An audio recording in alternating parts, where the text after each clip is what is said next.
Our guest speaker is the Chief Executive Officer of the Guam Association of Realtors, bringing more than 27 years of experience as a realtor and industry leader.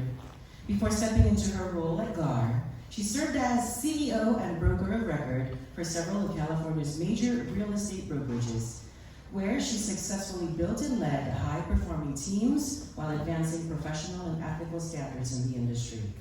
Our speaker's career is distinguished by numerous accolades, including Realtor of the Year, Broker of the Year, and the Los Angeles Business Journal Mentor of the Year Award. She also served as past president of her local Realtor Association in California, as state and national director, where she championed member development, consumer advocacy, and industry growth. With nearly 3 decades of service, she continues to be dedicated to education, mentorship, and leadership. Her passion for uplifting realtors, strengthening professionalism, and giving back to the community has established her as one of the most trusted and influential voices in the profession, both in Guam and beyond. Our speaker is a proud graduate of John F. Kennedy High School, attends the University of Guam and Arizona State University, and holds an MBA in Organizational Development from California Coast University. Members and guests, please join me in welcoming our guest speaker, Ms. Sherry Behr.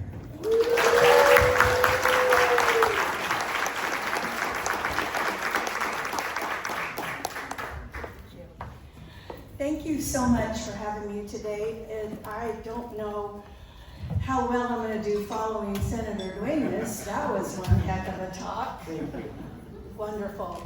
I wanted to tell you, I know you've heard a little bit about me, but I wanted to share just a little more history on me.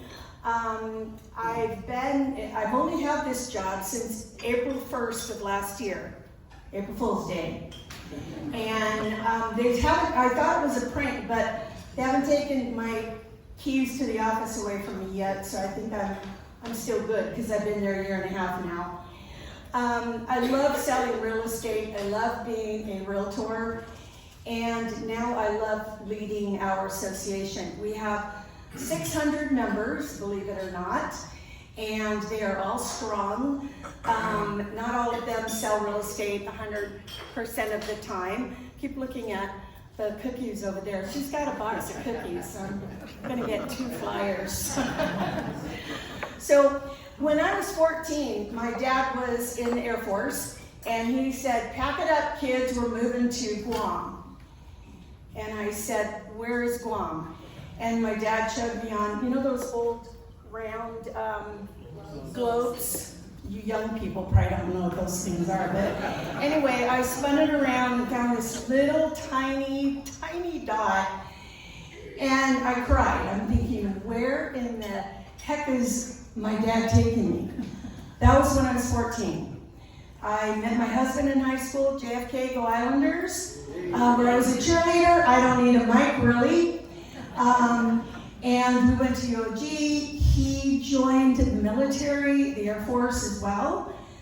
We have traveled. He is in the space industry. And now, 45 years later, we are back here. He's working up at Camp Bloss, assisting the military with satellite, which that's all I know, because if he tells me anymore, he's going to have to kill me. So I'm so excited to be here. I'm so excited to be a part of this island community again. It's interesting when people come in and say, "I hope you're enjoying our island." They're usually younger than me, and I can say, "Well, I've enjoyed this island since I was 14. You weren't even in the thought process back then." So this is my home as well, and I'm so happy to be here. This November, my husband and I will be celebrating 51 years of marriage. Long time, and I still like him.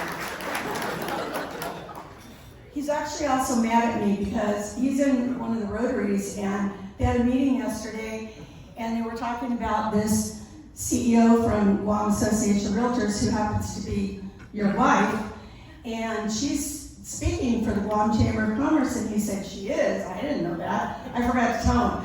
So he had to pay a big fine yesterday because he didn't mention it. So let me get into the important stuff while you guys are all here. Okay. So a little bit about GAR. We were founded, whoops, go back. Oops. Oops. We were founded in 1970, and I have a few of our GAR members here with me this morning, so if I don't do something right, they're probably gonna smack me later. As I said, we have almost 600 members, and that includes also our appraisers. We've done some good for this community, or this island. After Typhoon Marwar, we worked with the Realtor Relief Association, and were able to get grant money to help quite a few of our island residents. And we spent a lot of time, I wasn't here at that time, but I heard all about it. Spent a lot of time, a lot of hours working with our community, and I'm so proud that we do this. Our Realtor Relief Fund through National Association of Realtors is one of the major projects that NAR has, and we are proud to provide, to give money to that. We're obviously big advocates for affordable housing. We are very involved in trying to get legislation passed to assist, obviously, with housing affordability. We're the ones that go in and meet with our congressmen and our senators and our legislature, and they say, what if we do this? And we're like, nope, that's not gonna work because 1, 2, 3, here's why. And they listen to us. And it's nice to have that collaboration with our congressional people. We also obviously have a big, our RPAC is very important, where 70% of our money that we donate to, or that we provide to RPAC stays here in Guam, and then the other 30% goes towards the national campaigns. And I'm very honored. I tried to tell her not to come here today because she looked sick last night because I didn't want her to be here. But Liz Duenas is like our major RPAC leader, and this year we had 21 major investors for GAR, where we normally would only have 5, 10, maybe 15. So Liz, you are important. You're so important in here anyway, but I just wanted to give you another little shout out. So navigating realtor arena. Obviously, when COVID hit, that changed our lives as well as everyone else's. We couldn't show property, we couldn't do open houses, we couldn't do anything. When we were able to show property, we had to wipe out. We had to carry about 12 boxes of wipes because we had to wipe the doorknobs, the light fixtures, the counters, whatever else. When anybody touched anything, we had to wipe it. So that also affected our market. Our stats obviously went in the trash because nothing was selling. So we got over that hump. Then we had some less than perfect bad apples in our industry that were doing some things and saying some things that they probably should have saved for their shower talk. And we have had some serious lawsuits, and I'm sure you've all heard about the NAR lawsuits. And it was mainly around commission structure. Commission has always, let me say this again, always been negotiable. And so we've had to change the way we talk to our clients, more transparency, etc. Then we went for a huge, major change with leadership at NAR. Then we had rising interest rates. Now we have technology. And I like this little quote. It can tell you the square footage, but realtors can tell you if it feels like a home, and we know all the neighborhood gossip. So AI can't tell you that. So market stats. I know this is kind of like when you're standing up, well, I know this because I been doing this for so long, but it's kind of like when you want to buy a red car, right? Everywhere you go, you see a red car. Being a realtor, I'll stand in line and I obviously will hear somebody say, oh, I bought a house today. Oh, I sold my house today. Oh, I'm going to get a lease. So everybody's interested in what's going on with real estate. These are some stats just for single-family dwellings as of August 21st. And you'll see it's a difference between January 1, 25 and January 1, 24. So the average sold price as of January 1st, 25 through August 21st is 507,837. The same number, or the same time last year, it was 493,968. And again, this is only for single-family dwellings. Also, what's important when you guys are looking at charts like this is to realize that these stats are just, stats. This is what's sold for single-family. It doesn't take into consideration how many bedrooms, how many bathrooms, do you have an ocean view, did you remodel? These are just plain, raw stats. Average days on market this year, 140 versus last year, 125. And the number of units sold, 186. And last year, the same time, it was 215. And we have 9 months of inventory right now. By zip code, I threw this in because I thought this is kind of interesting. If you look at Tamuning area, 480. Again, Hagåtña, 442.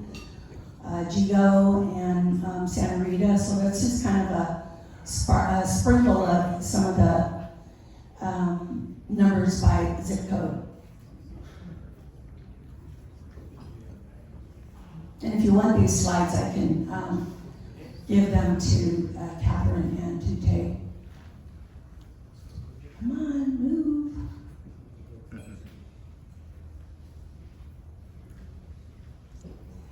Interest rates today versus last year. So right now, I think interest rates are around 6.8.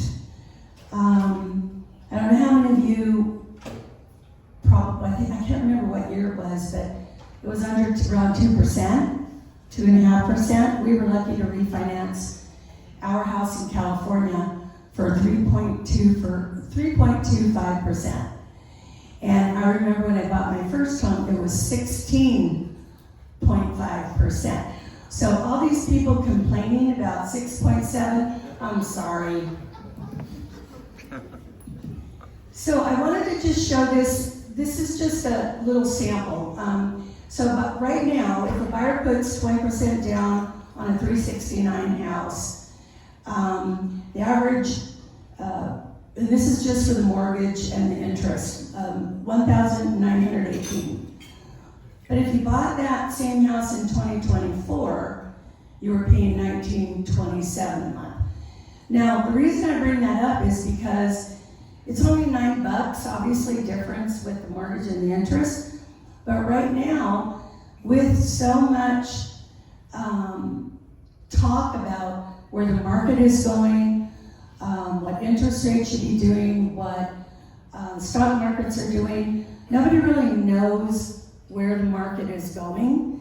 And so there's a lot of people holding out. They don't want to buy yet. So this is just like a little sprinkle of, the longer you wait, if the interest rates go up, what are they going to be? So I just wanted to throw that in as just a quick little example. Who knows about housing affordability, that two-letter word? That's like all we talk about. And it isn't, it's not just on Guam, it's in California, it's in obviously every state. Home prices. Obviously, our home prices have gone up. In 2015, you could buy a home for $220,000. Today, obviously, the average, as you saw in the chart earlier, is $507,000. More than doubled in a decade.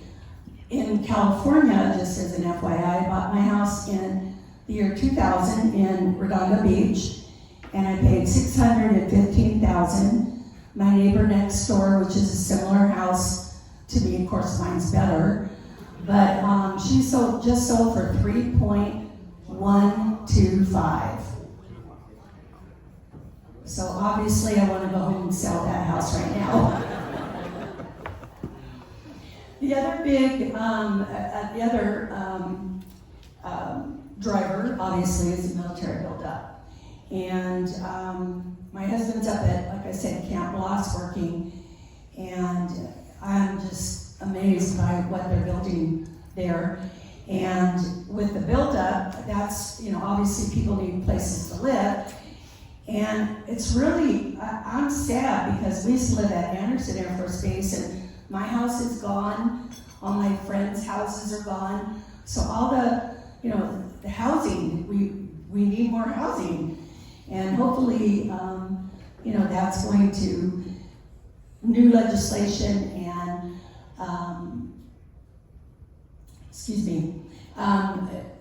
things are going to help get housing affordability in a better arena.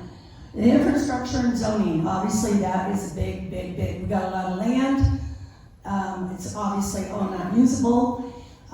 There's no infrastructure, and the zoning issue. And I know that Senator Tina Munya Barnes, who I'm related to her because my maiden name is Barnes. We're really not related, but we tell everybody. I used to hate being a Barnes until I met Tina. Then I was like, oh yeah, I'm a Barnes. My maiden name is Barnes. Now I love that name. But high construction costs. In California, and I know I keep going back and forth, but I use that as kind of my measuring stick. It's about $495 a square foot, and that's just to build a normal, 3-bedroom, 2-bath with not a lot of fancy stuff in it. And obviously, those houses are made out of wood and stucco, and obviously here it's steel and concrete and whatever, and you have to get that here, and the costs that go along with it. My new term is the hidden homeless. How many of you guys know who the hidden homeless are? Nobody? Want to give away a box of cookies? No, I'm kidding. Hidden homeless are our kids, our uncle, our nephews, our nieces that live with us because they can't afford to buy a property right now. So no one takes them into account. So they're kind of our hidden homeless because, they live in a home, obviously, but it's not their home. And they'd love to buy a home, and they can't. And the government response. I'm so proud of our Guam legislature, and when I was a junior in high school, I got to be a senator for the day. And I was so proud and excited, and I thought, I'm going to be a senator one of these days. Well, that never came to fruition, but thank you, Senator Gumatau and Dwayne News and Senator Borhoff for everything that you do for our. We're recruiting. You are? Hear that, Gar? I'm leaving.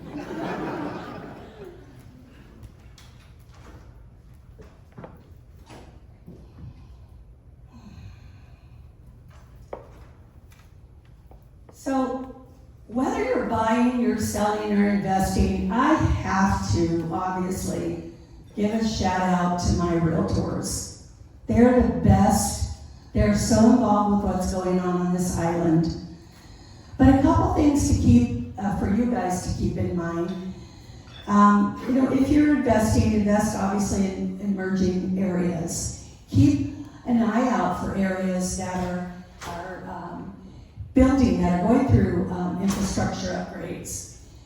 pay attention to the market. You know, obviously you're working with a realtor that knows what they're talking about, but pay attention to what's going on in the market. And if you're in the arena that you're going to be selling your house, that's important, because obviously the longer your house stays on the market, the more you end up chasing the market. And if you're a buyer, I always tell my buyers this: when's the best time to buy real estate? When they ask? Yesterday, or at least before your dream home becomes someone else's dream home. I've solved it. Senator Duenas, Borja, and Gumatau write this down. I've already cured housing affordability. Right here. All these steps, that's all we need. And I think we're on the right track with a lot of what Senator Duenas said today. Legislation that Senator Gumatau passed with my brain. Business license, and Senator Duenas with ADUs. I mean, we're on the right track, so I think Guam is going to come out much stronger.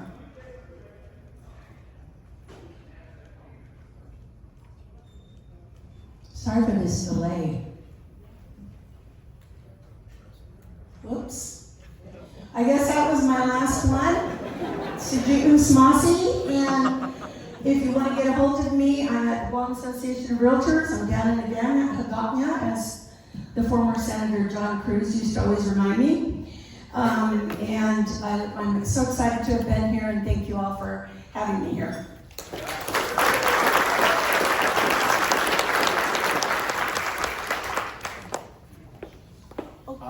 I think we'll open up the floor for a few questions.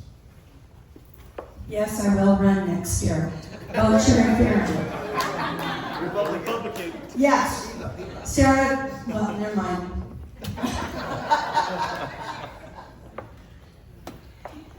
Thank you. I really appreciate this. Oh, sorry.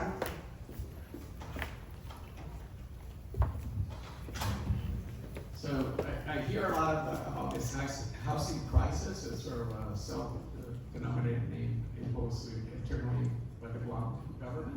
It's when we look at this housing crisis, there is a CDGB DR, right? Gave $500 million to the government of Guam to deal with the housing authority, so we would build housing.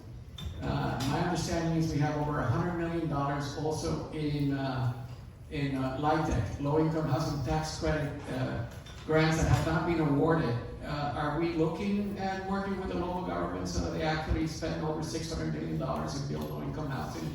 And Yes, we are. Yes, we are. In fact, our Government Affairs Committee is probably one of the hardest working committees at GAR, and they are working with legislature on that right now. That is one of the most important items that they've been discussing. And it's also another committee that Liz over here is on.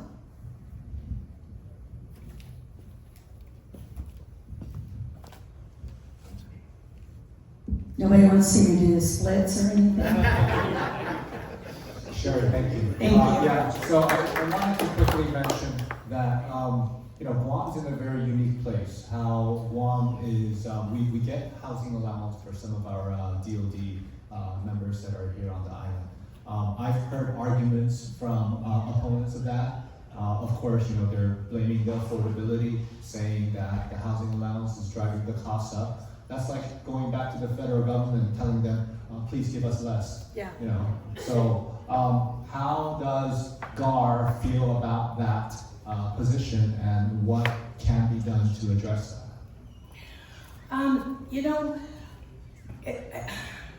It's interesting that I went to a meeting a while ago, and I heard someone say, and this isn't a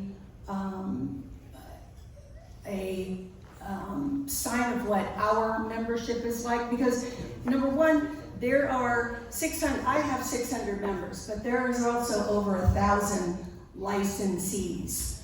So I can only speak for our members, and we don't do these kinds of things. But I know that there is a lot of real estate licensees out there that have promised property or leases that are being marketed at X amount of dollars, right? And then when a military person comes into play, all of a sudden that price, that $3,000 is now $3,800 because it's a military person who gets housing.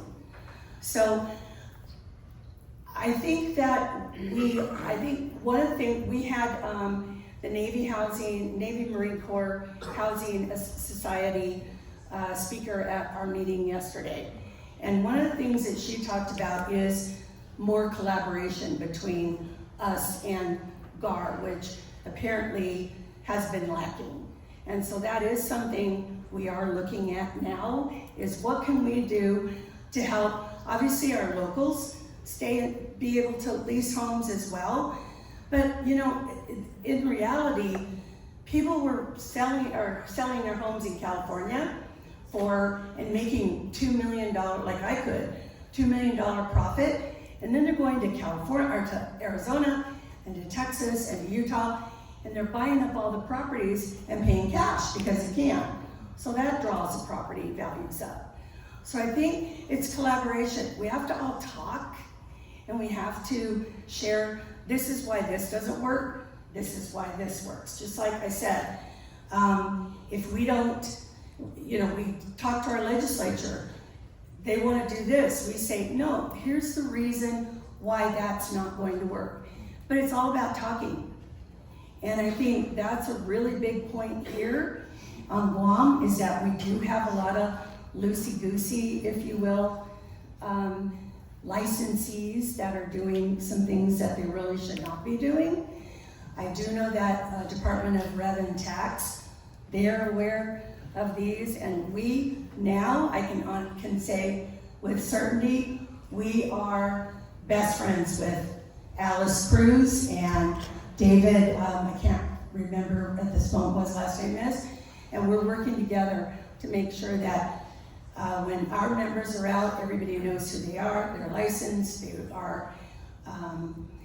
they follow the code of ethics, and that we're trying to help with the other marketing of properties that these licensees have out there that they're not marketing correctly. If that makes any sense. Thank you. I think we have one more question. Oh, one more question. Hi, Sherry Santos here. Has GAR engaged with the J9 or JRM at all? Not as of yet, but we do want to be at the table with them. It's interesting, and I'm saying this just from me personally, because I'm a what you see is what you get kind of person, but we haven't been at the table at a lot of meetings, and I want to be there. So if you know who those people are, contact me, and I would love to have myself and some of my agents, members come with me to those meetings. We need to be there so that we can hear what's going on and what the chatter is out there. But yes, we would love to be. Right, thank you. I'll talk to you after the meeting. Okay, I would love that. Invite him to your fundraiser. Oh yeah. Hi, I'm wondering about commissions. On the average commission on selling a home right now, with the new commission structure that was laid out, I think it was a year or so ago, used to be kind of average, it was 6% to the home seller, but now it's supposed to be, or I've seen that it's supposed to be split. Is that happening here? Are agents having? Yes, first of all, commission, there is no average. Commission is negotiable. It's whatever you and your agent come up with. So there are agents that will not work for less than X amount percent. The way the mandated lawsuits came out, a seller and the seller's agent are to work to negotiate their commission, and then the buyer and the buyer's agent negotiate that commission. In the past, it was the listing agent would meet with the seller and they would come up with an overall commission percentage, and they would figure out what percentage they were going to pay the buyer's agent. Our contracts no longer show that information. It's strictly, I'm a listing agent, you're the broker. You and I are gonna talk about what you're gonna pay me, and then the buyer's agent and the buyer are gonna talk about what they pay. Now, the buyer can write in their purchase contract, hey, can you cover my closing costs as well as the commission I have to pay to my agent, but the seller can always say no. But that was the biggest problem with the lawsuits, is that people assumed that there was a average or a set percentage that realtors could charge or have commission, but that's always negotiable. Yeah, well, I used to be in real estate when I was in Arizona, and I'm a Sun Devil. I am too. Okay, oh yay! First game Saturday. My son is, well, he just graduated last year from there too. But, when I was doing it, it was during the worst time of the market, 2005, 2006. Oh yeah. But the average was, there was an average, and we all knew it. As realtors, we knew that, 6% or nobody was gonna look at it. Yeah. And I was wondering if you see people now doing buyer's agreements and then seller's agreements with the realtors on percentages. And I'm just kind of wondering where that average is on Guam. It varies. Like I said, it varies. It just depends on the realtor, what they feel it's a value proposition. What am I worth? And so I can't, obviously I can't stand up here and say, oh yeah, we charge 6%. We don't. It's whatever, I don't know where Ryan is, but Liz and Neat want to charge their clients, and whether they offer a commission or not. One more, we'll take the last question.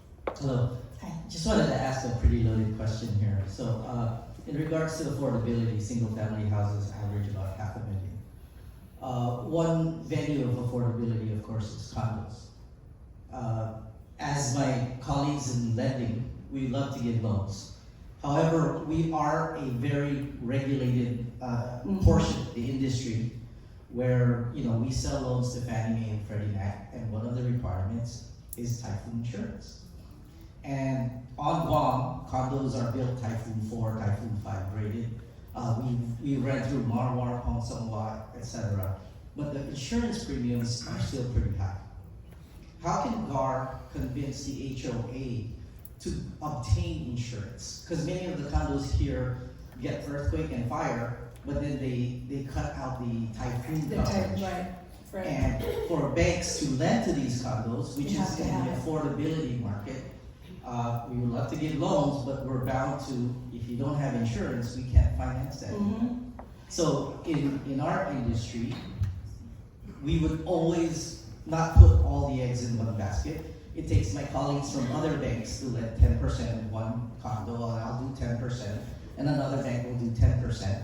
But if we're stuck with no typhoon coverage, we need GAR to work with the realtors who are the property managers, who need to convince the HOA to say, hey, we need typhoon coverage, because in order for me to sell my condo in the future and not be trapped, I need to have many banks finance that project so that the buying and selling can flow. And then if you look at the average, we have so many condos here below the 350,000 mark. Yeah. And that's where your affordability is, right? Yep. So it's a matter of how do I get the insurance companies to figure out the premiums? How do I get the HOA guys to not cut the insurance? And then our lender and our lender colleagues are now able to finance and put more people into affordable homes.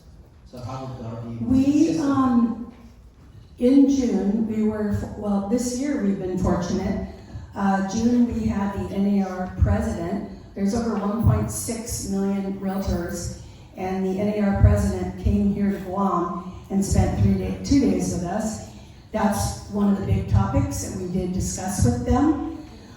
We just had the NAR region VP just left this morning. That was the big topic yesterday. We actually talked with Alice Cruz about that as well. So our Government Affairs Committee is meeting, when are you meeting? Next week? September 4th. My birthday. And that is one of the subjects that we're talking about. And NAR is aware of what's going on now.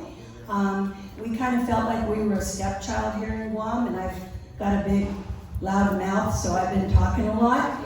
And so they know who we are now, and they're listening. So that was the major topic of yesterday's discussion too with our members, is the insurance. So we are aware of it. And I do think that we and the mortgage industry, we all need to talk too. We need to have a sit down with you guys and talk about what we do, what we can help do, who we can call to help get things done as well.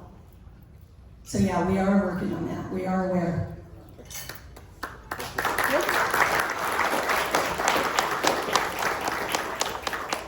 Let's give another round of applause for our speaker, Sharon.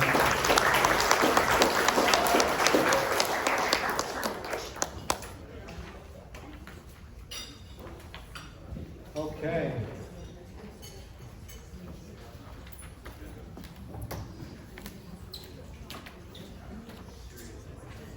Before we close, I'd like to once again thank our speakers, our special guests, and all of you for being here today. As we look ahead, I encourage each of you to reach out to Governor Lou Leon Guerrero and respectfully urge her to sign the fiscal year 2026 budget bill into law. Your voices matter, and together we can help ensure this much needed relief and investments become a reality for our island.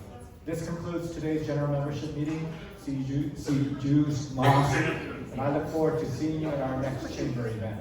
Thank you. Enjoy the rest of the day.